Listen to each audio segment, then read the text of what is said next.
Deməli, bugünkü dərsimiz Birinci Dünya Müharibəsidir. Birinci Dünya Müharibəsinin başlayan dövlətlər Avstriyanın Serbiya olmuşdu. Ümumiyyətlə, baxaq, Birinci Dünya Müharibəsi hansı qruplar arasında gedir? Antantanın Üçlər İttifaqı arasındadır. Üçlər İttifaqı bilirsiniz ki, Almaniyadır, Avstriyadır, İtaliyadır. 1879-82-ci ildə yaranmış qrupdur. Antanta isə İngiltərə, Fransa, bir də Rusiya idi. 1904-1907-ci ildə yaranmışdı. İlk Dünya Müharibəsi hesab olunur. Demək olar ki, çox dünya dövlətləri bura qoşulduğu üçün Dünya Müharibəsi adını alıb. Müharibə hazırlanmış bir plandır. Məsələn, Almaniya bu müharibədə iştirakının səbəbi yeni ərazilər ələ keçirmək, Antanta dövlətlərini Rusiya, Fransa, İngiltərə, Fransa və Rusiyanı zəiflətmək idi. Avstriyanın məqsədi nədir? Təbii ki, Balkan yarımadasında möhkəmlənmək. Bəs İngiltərənin məqsədi nədir? Almaniyanı zəiflətmək, ələxüsus da burada Osmanlı dövlətini bölüşdürmək. Rusiyanın da maraq dairəsində idi, İngiltərənin də maraq dairəsində idi. Fransanın maraq dairəsi Elzasla Taringiyanı elə bir Almaniyaya vermişdi 1871-ci ildə. Həmin torpaqlarını geri qaytarmaqdır. Bir də Reyn vilayəti var ki, oranı da Almaniyadan almaqdır. Rusiyanın məqsədləri isə Almaniyanı zəiflətmək, Balkan yarımadasında Bosfor, Dardanel boğazlarında güclənmək. Yəni, Antantanın məqsədi üçləri zəiflətmək, üçlərin məqsədi Antantanı zəiflətmək. Yəni, İngiltərə, Fransa və Rusiyanın məqsədi Almaniyanı zəiflətmək, Almaniyanın da məqsədi bu üç dövlətləri zəiflətmək, Avstriyanın məqsədi Balkanlarda güclənmək, Fransanın məqsədi Elzas və Taringiyasını geri qaytarmaq və s. Birinci Dünya Müharibəsi nə ilə başladı? Üç əsas cəbhəsi var, sonra da dördüncü cəbhə yaranıb. Biri qərb cəbhəsidir, bu tərəfə deyirik Avropa cəbhəsi Fransa, biri şərq cəbhəsidir, bura deyirik Rusiya, biri Balkan cəbhəsidir, söhbət buradan gedir. Biri də Qafqaz cəbhəsi olacaq ki, burası sırf Osmanlıla Rusun cəbhəsi hesab olunur, bu sonradan yaranıb. Deməli, Almaniya hələ 1905-ci ildə Şilifen planı hazırlayıb. Həmin plana əsasən 1915-ci ildə Rusiyanı müharibədən çıxarmağı planlaşdırır. 1916-cı ildə də Fransanı müharibədən çıxarmağı planlaşdırırdı. Və digər dövlətlər də bu müharibədə elə bir ki, hərə öz məqsədləri üçün istifadə eləyəcəkdir. Əsas maraqlı dövlətlər Almaniya və Avstriya, yəni torbanı bunlar tikiblər. Avstriya Macarıstanın vəliəhdi Frans Ferdinand gedir Serbiyaya, Rus dilli dövlətə. Serbiyaya gedir və Serb millətçisi tərəfindən 1914-cü ilin iyun ayının 28-də öldürülür. Avstriya da Serbiyadan tələb edir ki, mənə demək, qatil verginən. Təbii ki, Serbiyada vermədiyi üçün Avstriya Serbiyaya qoşun yeridir. Bununla da Birinci Dünya Müharibəsi qutarır. Yəni, Birinci Dünya Müharibəsi Avstriyanın Serbiyaya hücumu ilə başlayıb, Almaniyanın təslim olması ilə qutarıb. Və Serbiyanı müdafiə edilmiş adı altında Antanta dövlətləri, yəni Rusiya müharibəyə qoşulur. Bununla da İngiltərə deyir ki, bütün Avropanın işıqları söndü, yəqin ki, hələ uzun müddət yanmayacaq. Və Rusiyanın Almaniyanın arasında baş verən 3 dənə əsas döyüş lazımdır mənə. 1914-cü ildə Mazur, 1914-də Tannenburg, 1915-də Qarlitsa döyüşləri, üçündə də Almaniya qalibdir. Almaniyanın Antanta İngiltərə, Fransa arasında baş verən döyüşlərdə ilk addımda Almaniya qalib gəlsə də, növbəti addımlarda 15-16-cı illərdə Antanta dövlətləri qalibdir.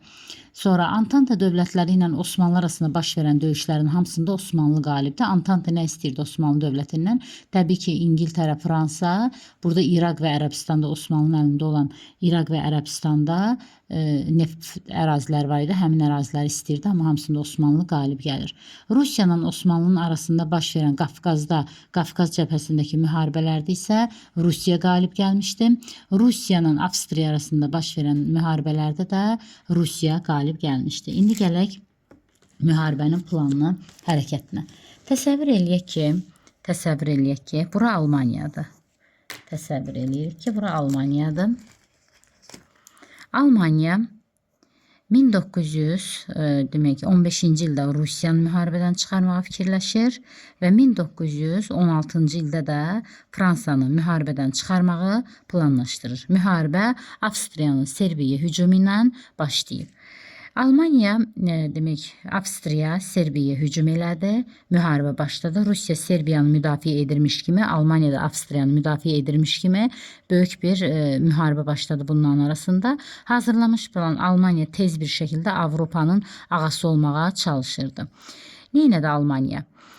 İlk əvvəl müharibə başlayan kimi təbii ki Rusiya dedi ki, niyə? Bir ay sonra başlayıb müharibə, qeyd edim sizin üçün ki, iyunun 28-də Frans Ferdinand öldürülüb, iyulun 28-də isə artıq bunların arasında müharibə başladı. Birinci ildırım sürətli müharibə planını işə salan Alman ordusu əvvəlcə Lüksemburq və Belçikadan keçərək, bax bu ərazilərdən danışıram sizin üçün, Fransaya daxil oldu. Fransaya daxil olaraq paytaxt Parisi tutdu. Hətta Fransanın hökuməti Parisi tərk edib üzü aşağı doğru hərəkətlədi. Təbii ki, Almaniya Fransaya hücum eləyirsə, Antanta dövləti kimi Rusiya buradan mütləqdir ki, müdaxilə eləməlidir. Və Rusiya da buradan müdaxilə elədiyi üçün 1914-cü ildə Mazur döyüşü, Dalıcan Tannenburg döyüşü oldu 1914-cü ildə və bu döyüşlərdə qalib Almaniyadır. Almaniya burada Parisə yələnsə də, sonra eşitdi ki, Rusiya ona bu tərəfdən təhlükə yaradır. Ona görə də məcbur olub Fransa torpaqlarını tərk edib getdi. Tannenburg döyüşündə Rusun payını vermiş oldu. Amma Rusiya neyəcək? Birbaşa Almaniya sərhədini keçə bilmədiyi üçün çerez Avstriyadan Almaniyaya keçəcək. 1914-cü ildə baş verəcək Galisiya döyüşü. Galisiya döyüşünü Avstriyanı məğlub eləyib Şərqi Prusiya torpaqlarına girmiş olacaq. Lakin Avstriya qalib gəlsə də yuxarıda Prusiya torpaqlarında məğlub olacaq. Sonra Almaniya qayıdıb gələcək Fransanın canı üçün ki, Fransanı tutsun. Lakin Fransa torpaqlarını ələ keçirə bilməyəcək. Çünki Marna ətrafında ildırım sürətli müharibə planı puça çıxacaq. 1905-ci ildə hazırlanan plan 1914-cü ildə Marna ətrafında puça çıxmış olacaq. Və bununla da Fransa həlledici məğlubiyyətdən canını qurtaracaq. Gəlirik ki, uzaq şərqdə Yaponiya ərazisinə. Yaponiya Almaniyaya müharibə elan edib Antanta tərəfdə müharibəyə qoşulan bir dövlətdir, amma Avropaya qoşun çıxartmayıb. O, Almaniyanın Sakit Okeanda və Çində olan müstəmləkələrinə yiyələnib Birinci Dünya müharibəsində, yəni amma Antanta tərəfdən müharibəyə qoşulmuş olub. Düzdür, Avropaya qoşun çıxartmayıb, amma Avropaya qoşun çıxarmasa da, amma Almaniyanın Sakit Okeanda və Çindəki torpaqlarına yiyələnmiş olur. Sonra Almaniya 1914-cü ildə bura Belçikaya qoşun çıxartıb. Onun Belçikaya qoşun çıxartması İngiltərəni narahat edir. Çünki Belçika bitərəf dövlətdir. Belçika, görək bura, bitərəf dövlətdir. Almaniyanın Belçikaya qoşun çıxartması İngiltərəni narahat edir. Belçikanı müdafiə edirmiş adı altında İngiltərə müharibəyə girmiş olur. Və məsələ orasındadır ki, baş verən İngiltərə-Alman müharibələrinin hamısında İngiltərə qalibdir. Ona görə ki, sualtı qayıqlardan, İngiltərəyə qarşı sualtı qayıqlardan istifadə olunmuşdu. Tutaq ki, Belçika ərazisində zəhərli xlor qazından istifadə. Ümumiyyətlə, burada müharibədə 3 dənə yenilik var. Biri zəhərli xlor qazıdır. Zəhərli xlor Almaniyaya, Belçikada istifadə edib bundan. Biri sualtı qayıqlardır. Almaniya İngiltərəyə qarşı istifadə edib bundan. Biri də tanklardır. Somma döyüşündə İngiltərə Almaniyaya qarşı istifadə edib. Tanklar uğurludur, amma zəhərli xlorla sualtı uğursuzdur. Sonra gəlirik Almaniyanın Antanta dövlətləri arasında olan döyüşlərə. 1916-cı ildə 3 dənə döyüş eşidəcəyik. Verden döyüşü, Jutland döyüşü, bir də Somma döyüşü. Bunların demək olar ki, hamısı nəticəsiz bir döyüşlərdir. Ümumilikdə gəlin sizə belə yazım da. Elə bil ki, Almaniyanın Rusun arasında olan döyüşləri yazıram sizin üçün. 1914-cü ildə var Mazur, var Tannenburg 14-də. Sonra 1915-də də var Gorlitsa. Bunların hamısı Rusla Alman arasında olub, amma hamısında da Almaniya qalibdir, Rusiya məğlubdur. Sonra Rusla Avstriyanın arasında döyüş olub. 1915-ci ildə Qalisiya döyüşü deyirik buna. Qalisiya. 15 yox, pardon, 14-cü ildə Qalisiya döyüşü. Rus qalib, Avstriya məğlubdur. Sonra Rusla Osmanlı arasında döyüşlər olub. 1914-1915-ci ildə Qafqaz cəbhəsində Sarıqamış döyüşü. Nəticədə yenə də Rus qalibdir, Osmanlı məğlubdur. Sonra İngiltərə, Fransadan danışaq. Fransa ilk əvvəl Parisə qədər sər ərazilərini yiyələnsə də 1914-cü ildə Marne ətrafında ildırım sürətli müharibə planı puça çıxıb. 1916-cı ildə də Verden, Jutland, Somma döyüşləri var ki, bunlar da nəticəsiz bir döyüşlər olub. Sonra İngiltərə, Fransa və Osmanlı arasında baş verən döyüşləri yazaq. 1915-ci ildə Çanaqqala, İstanbul boğazından keçmək istəsə Çanaqqala döyüşü, Bağdad döyüşü və 1916-cı ildə də Kütül-Amarə döyüşü olub ki, şəxsən İngilis admiralı burada məğlub olub, Osmanlı qalibdə, Antanta dövlətləri məğlubdur. Bəs burada Antanta dövlətləri nə istəyirdilər? Antanta dövlətləri Osmanlının əlində olan İraq və Ərəbdəki neft sahələrini yiyələnmək istəyirdilər. Hətta bir tərəf olan ABŞ-ı da çağırırdılar ki, gəl müharibəyə qoşul inan. ABŞ bu müharibəyə qoşulmurdu. ABŞ prezidenti Woodrow Wilson idi və o müharibəyə qoşulacaq 1917-ci ilin aprelində. Çünki elə bir İngiltərə, Fransa ondan silah alır da o istəmirdi ki, yəni borcunda müharibədən sonra qaytaracaqdılar. O istəmirdi ki, İngiltərə, Fransa bu müharibədə məğlub olsun. Çünki ondan silah almışlar, onun pulu qaytarılmalı idi. Bəhanə elədi ki, güya dənizlərdə onun gəmilərini Almaniya vurub. O adı altında 1917-ci ilin aprel ayında döyüşə girdi. Amma ABŞ döyüşə girəndə nə İngiltərə, nə Fransa bunu istəmirdi. Səbəb də o idi ki, artıq İngiltərə ilə Fransa bilirdilər ki, müharibə onların qalibiyyəti ilə qutaracaq. İstəmirdilər ki, ABŞ buradan girib qazancı əldə eləsin. Amma ABŞ neynədi? 1918-ci ildə burada Rusla Almaniya müharibəni dayandıracaq, bütün qüvvəsini yönəldəcək Fransanın üstünə. ABŞ da Fransanı Almaniyadan qoruyacaq. Bu da ABŞ-ın yaxşılığı.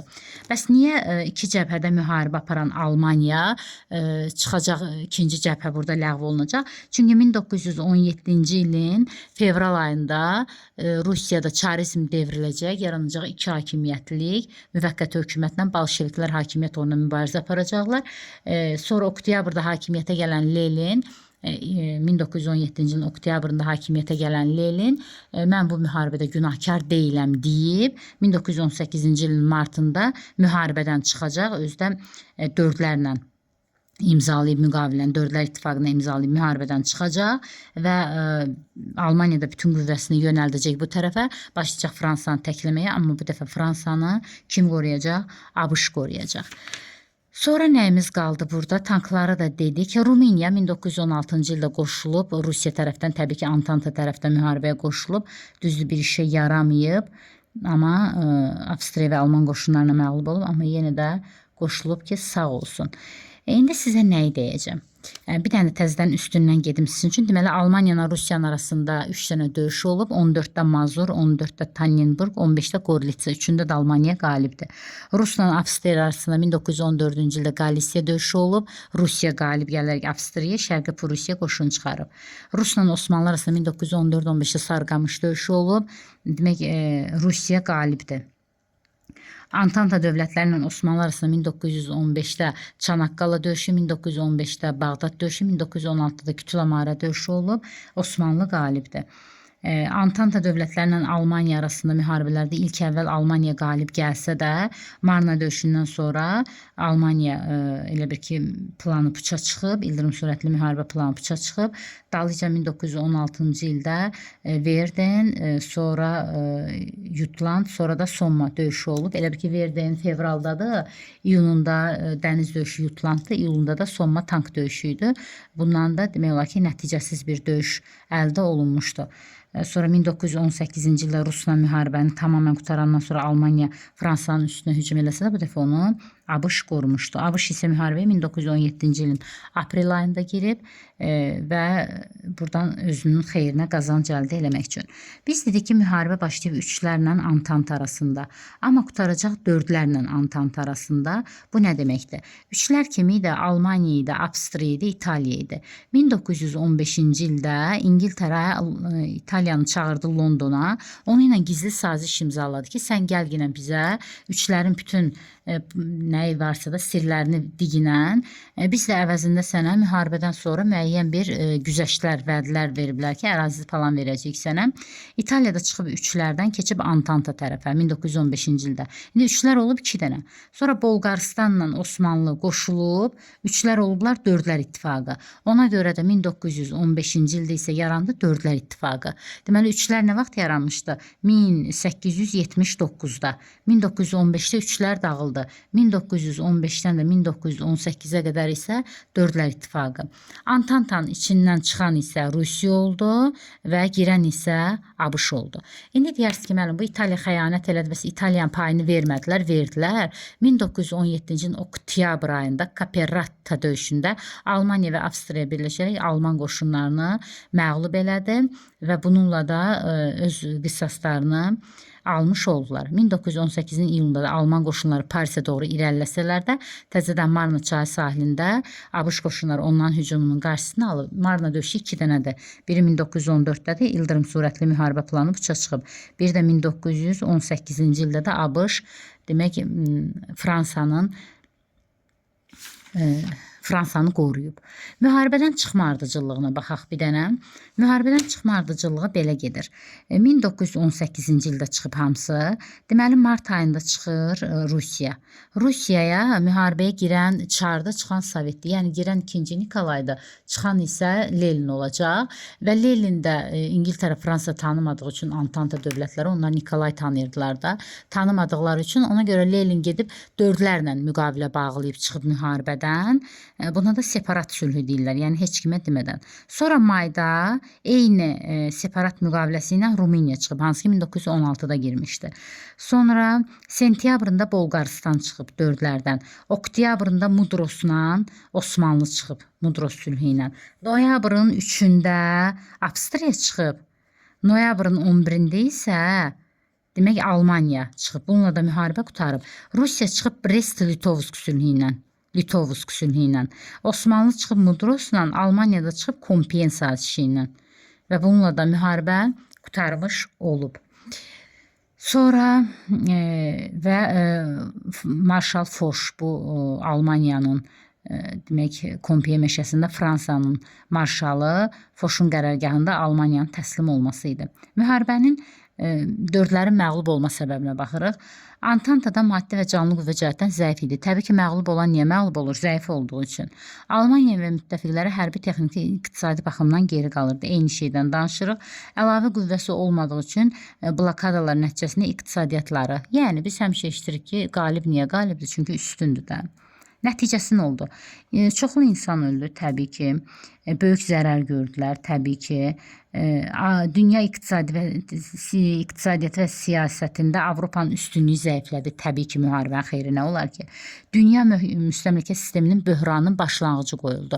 Müstəmləkələr yaranıb coğrafi kəşflərdə 15-16-cı əsrlərdə müstəmləkələr. Birinci dünyada ona zərbə vurulub, ikinci dünyadan sonra isə müstəmləkələr ləğv olunub. İmperiya kimi 4 dənə imperiya dağıldı. 1871-də yaranan Almaniya, 1867-ci ildə Sadovadan sonra yaranan Avstriya, Macaristan, 1453-dən sonra yaranan Osmanlı, 1721-dən sonra yaranan Rusiya, hamısı imperiya kimi 1918-ci ildə dağıldı. Ondan yerində müstəqil dövlətlər yarandı. Müharibədən ən çox qazanan Amerikadır, İngiltərə, Fransa, Rusiya və İtaliyaya kredit verən dünya xərclərinə çevrildi. Yəni, qazanan Amerikadır. İngiltərə, Fransa, Rusiya və İtaliya isə borc verirdi. ABŞ. Sonra nə deyir bizim üçün burada? Avstriya, Almaniya, Rusiya, Osmanlı, Bolqaristan, Rumıniya bu müharibəyə qoşulma ardıcılığı, bu da çıxma ardıcılığı sizə lazım deyil. Döyüşlər də ki, bir-birinə lazımdır. Sizin üçün yazmışam hamısını. Ehtiyac yoxdur kitabı vərəqləməyə. Uydurma erməni soyqırımı bundan deyim sizin üçün. Demək ki, 1-ci Dünya müharibəsində Osmanlıla Rusiya ona görə müharibəyə başladı ki, Osmanlı demək Dördlər İttifaqının tərəfdən, yəni Almaniya tərəfdən müharibəyə qoşulmuşdu. Qara dənizə gətirib Almaniyanın demək qoşunlarını, hərbi gəmilərini yerləşdirmişdi. Bu da Rusiya üçün təhlükə yaratdığı üçün Rusiya onu ilə müharibəyə başlamışdı. Və bu zaman Osmanlının bax bu ərazilərində, Rusiya tərəfdəki ərazilərində ermənilər var idi. Və Osmanlı neynədi? Buradakı erməniləri yığıb gətirib tökdü bu tərəfə, Rusiyadan uzaq tutdu. Və hələ müharibənin qaynar vaxtında burada olan ermənilər Osmanlıya qarşı burada üsyan qaldırdılar. Soyqırım törətdilər, hətta nəinki üsyan. Baxın nə deyir. Demək, 1915-ci ildə Van'da dinç türklərə və müsəlmanlara qarşı ermənilər qiyam qaldırdı.